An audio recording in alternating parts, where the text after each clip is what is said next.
አንዳንድ ጊዜ አንዳንድ ነገሮችን ዝም ብላችሁ የምታስቡት ነገር የለም። አዎ እኔም እንደዛ ሳስብ ምን መጣልኝ መሰላችሁ? አንዳንዴ በጣም ሰርፕራይዝ ሆነን የምናወራቸው ነገሮች ያለመሳካት እድላቸው በጣም ከፍ ያለ ነው።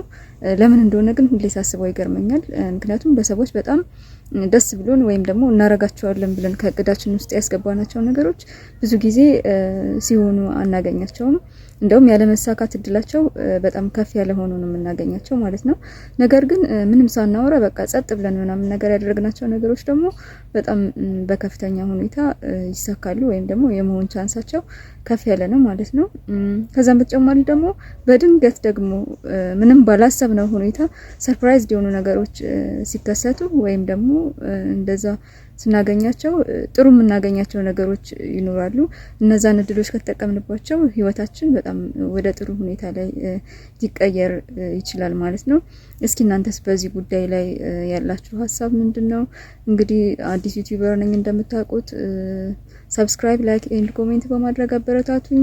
ሀሳባችሁን ኮሜንት ላይ ግለጹልኝ። መልካም ቀን።